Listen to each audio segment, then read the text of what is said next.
Good day, everyone. So, in today's lesson, we shall be considering motion. And at the end of this lesson, we'll be able to know what motion is, types of motion, and how this type of motion can be applied to our day to day activities. All right, let's dive into this. So, when we say motion, motion describes the change in position of an object with respect to time. So when you define the word motion, there are two key things that must be mentioned: change in position and then the time it takes for that change to occur. When the two terms are missing in motion definition, then you are not defining motion. So it describes the change in position of an object with respect to time. So it varies from particles and gases to planets in orbit. So we are going to learn different type of this motion that we are talking about. Now we have what we call the random motion. Random motion is an erratic movement of particles without any specific direction. Type of motion that involves the movement of an object in a disorder or zigzag manner. It does not have a specific direction. And a good example of this type of motion is Brownian motion. Brownian motion is an example of random motion because it's a kind of motion that also moves in an erratic manner. It was named after a biologist called Robert Brown, who performed an experiment using a pollen grain. As you could see in this diagram, Robert Brown took a microscope after putting a pollen grain inside water, and he observed that the particles of this pollen grain were moving in a disordered manner, as you could see. And then he tagged this type of motion random motion. So it's a good example of random motion. And we can also say that the movement of gas molecules in the atmosphere is also another example of random motion, because the gas molecules, or what we refer to as smoke, they don't move in a specific direction. Then we have the rectilinear type of motion too. This motion involves the movement of an object on a straight line. So when you are moving in a straight line, or any object is moving in a straight line, then that object is exhibiting rectilinear motion. Sometimes we refer to this type of motion as translational motion. All right. So let's talk about another type of motion called the rotational motion. From the word rotation, rotate. So this type of motion involves the movement of an axis, the movement of an object around its axis. Okay. For example, now our ceiling fan is undergoing rotational motion because it's moving around around its axis. Its axis is that point where it is fixed towards on the ceiling. So whenever an object is moving around its axis, okay, or about its spin, it's called a rotational motion. Aside from the ceiling fan movement, also the rotation of the earth. You know, the earth also rotates. The earth that we live in, it rotates about its axis too. So the rotation of the earth is also an example of what? Rotational motion. All right. Now let's also look at another type again. We have the circular motion. You see, the circular motion is similar to rotational motion, but in this case, there is nothing like axis here. You see the object just moving around its orbit. Sometimes we call it orbital motion. It moves around its orbit or the circle. All right. And a good example of this is the motion of the planets. Okay, the motion of the planet around their orbits. Okay, the motion of the planet around the orbit and moving about around the sun. You know the sun does not move, okay, but planets move around the sun. So the movement of this planet about their orbit is referred to as circular motion. They don't need any axis for them to move, all right? So even satellite too move about its orbit. The satellite that we have, okay, in the galaxy, it also move about its orbit. All right. So any object that moves around its orbit or its circle is called a circular motion. Then we still have another one. We've talked about rotational motion earlier, but the reason why it's coming up again because we want to compare it with oscillatory motion. You know, in rotational motion, the object moves about its axis, but in oscillatory motion too, the object moves about its axis. But in this case, it does not move in a complete circle. In oscillatory motion, the object moves back and forth. As you can see this object here, it goes like this, back and forth, to and fro, just like your seesaw, what we refer to as jangilova in our primary school. That is another example of oscillatory motion because it moves to and fro, or what we call back and forth. So unlike rotational motion that goes round, rotational motion will form a complete circle where it has. But now for oscillatory motion, it goes to and fro like this. Another example that explains oscillatory motion is the motion of a simple pendulum bob. Okay, a simple pendulum bob also moves to and fro. All right, it moves to and fro. And another good example is the guitar. The guitar string also perform oscillatory motion.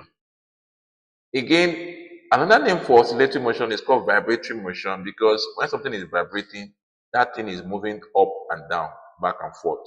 So sometimes when you see vibrating motion, know that it is also known as oscillatory motion.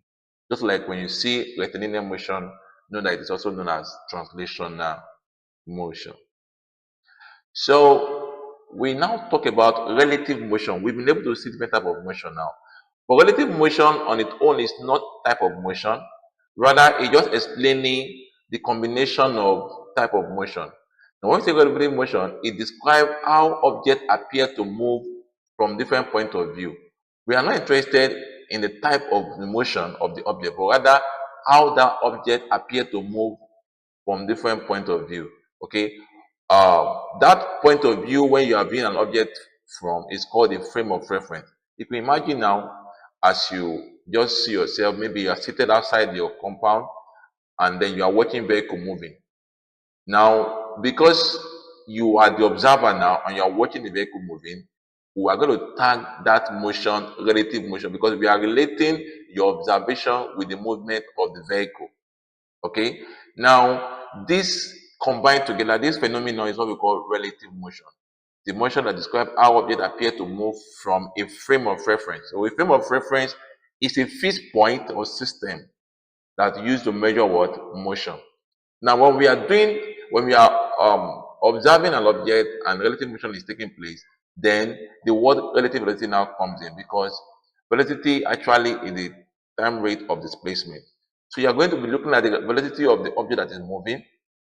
Sometimes during relative motion, the observer also is moving. You could also be, for example, now you can be walking on the road and the vehicle is moving. Now the vehicle that is moving and they'll bypass you, if you begin to observe that vehicle as you are walking, you are what? Exhibiting relative motion. Now, when you begin to consider the velocity of that vehicle that bypass you and your own velocity, then what we are now going to be considering relative velocity. So relative velocity of one object observed from another perspective is just the difference between the two velocities. Are you getting me now? But there are rules that guide relative velocity. Okay, let us talk about those two. Very simple, they're just two. Now, when two objects are moving in the same direction, all right, maybe object A is moving to the right with a velocity of 2 meters per second, and object B is also moving to the right with a velocity of 3 meters per second. Then their relative velocity will now be 3 minus 2. Just find a difference when they are moving in the same direction. But when they are moving in different direction, the same object now is moving to the right. The object A is moving to the right with the velocity of 2 meters per second, and object B is moving to the left with the velocity of 3 meters per second. Then their relative velocity will be 2 plus 3, and that's 5 meters per second. Okay, let us buttress what we are saying with this example. Look at this image here now. You could see people walking on the walkway. They are moving towards one direction, but the walkway itself, what we refer sometimes to as escalator, is moving towards the opposite direction. Now, the people walking are moving with 2 meters per second, while the walkway move with 1 meter per second. Because they are both the walkway and the people are moving in opposite direction, then you add up their velocity. So the relative velocity will be what? 2 plus 1, which is 3 meters per second relative to the ground.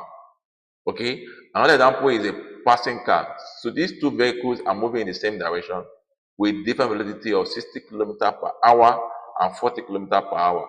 Because they are moving in the same direction, then the relative velocity will be difference of their velocities, and that will be 60 minus 40, which is what? Relative velocity of 20 kilometer per hour. Okay, the GPS navigation also make use of this rule of relative velocity. You know, our Google map that we make use of is an example of GPS navigator.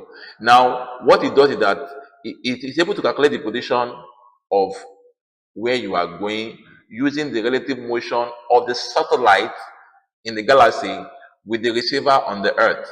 All right, so that is how it works. So these are practical examples of uh, relative motion.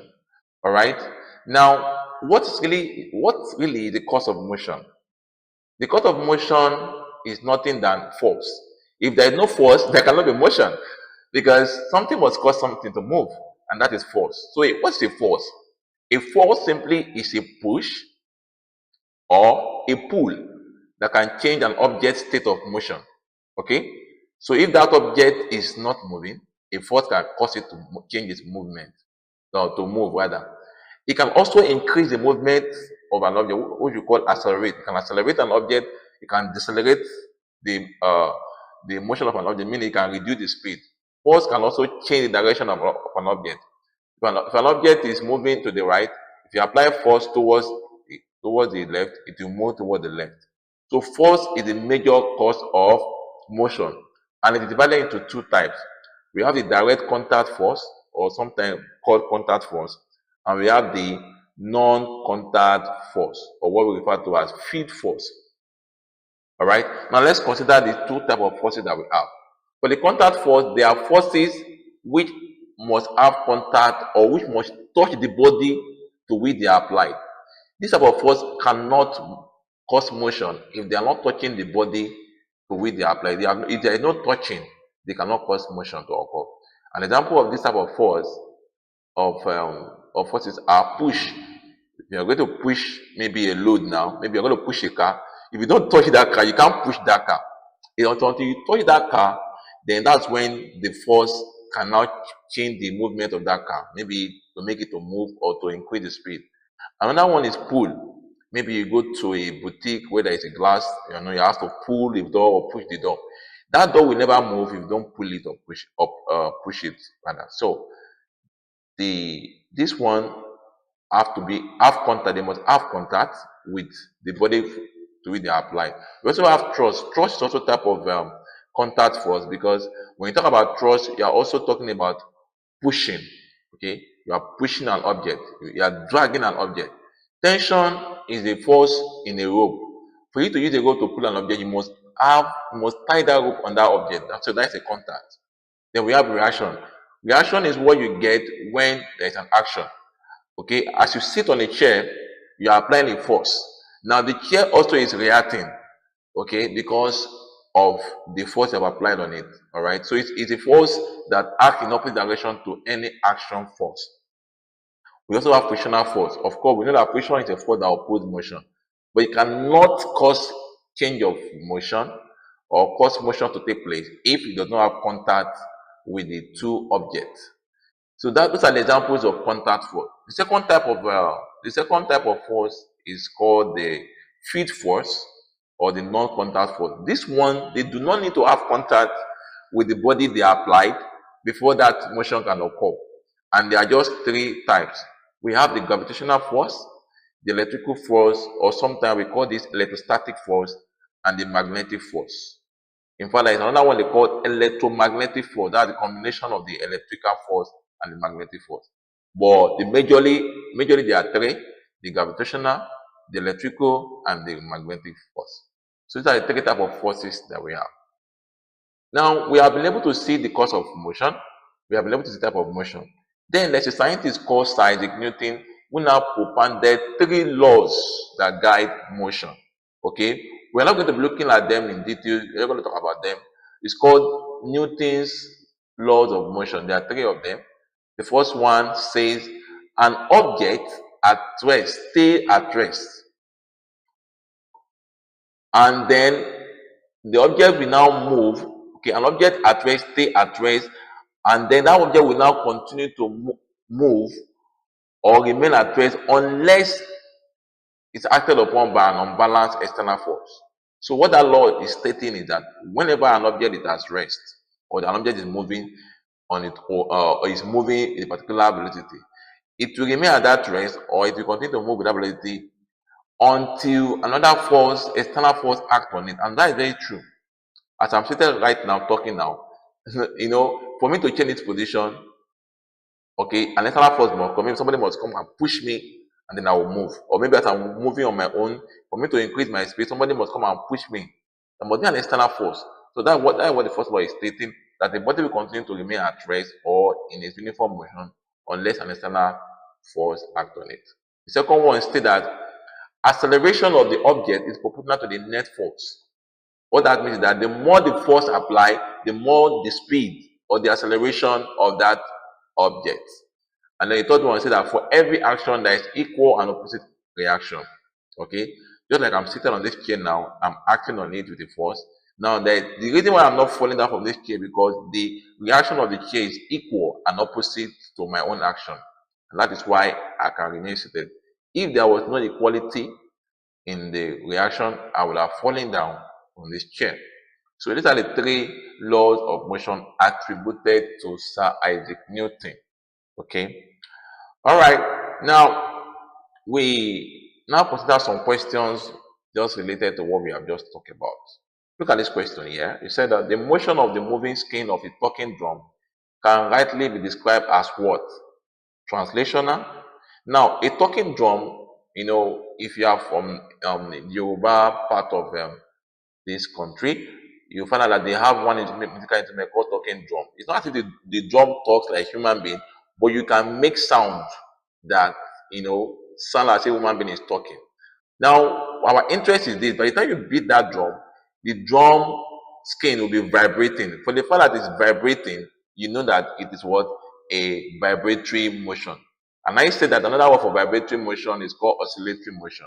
So it's not a translational motion, it's not random motion, it's not rotational, it is oscillatory, which is vibratory motion. So the correct answer is D. When the skin of a talking drum is moving, it's actually vibrating, it is oscillatory. Got another one here again. It said, which of the following types of motion are oscillatory? We have one, a diving board when used by a diver. A diving board is the one that a swimmer uses before he enters the swimming pool. That board that they bounce on before they will not turn it. I've been watching Olympic sport. That board that they bounce on before they jump into the swimming pool is called a diving board. Now, when they bounce on that board, you see that board vibrating up, down, back and forth, above. For the fact that it's vibrating, you know that this is a vibratory motion, which is an example of oscillatory motion. So I is correct. The motion of the balance wheel of a wristwatch. Okay, it's not every that we will have seen the balance wheel of a wristwatch, but the balance wheel of a wristwatch also oscillates. It moves to and fro. It's also an example of oscillatory motion. Then the motion of the turntable of a record player. This type of record player is used in the 20th century. Is that one that is in form of like a disc, a big, very big disc. It goes round. DJ make use of them those days. So it goes round and round and round about its axis. So you know that this third one is rotational motion. So item 3 is out of it. Then the fourth one said the motion of the center of a 10-cover piece as it rolls down an inclined plane. Okay, a 10-cover piece as it rolls down an inclined plane means that is undergoing rectilinear motion because it's moving on a straight line. So number 4 is out of it as well because this is translational motion. Fifth one, the motion of the needle of a DC ammeter into which a low AC current is passed. Now, a DC ammeter has a needle, what we call pointer as well. Now, when you connect current to it, it moves left or it moves right. So that one is showing you that it is also what? It is oscillating.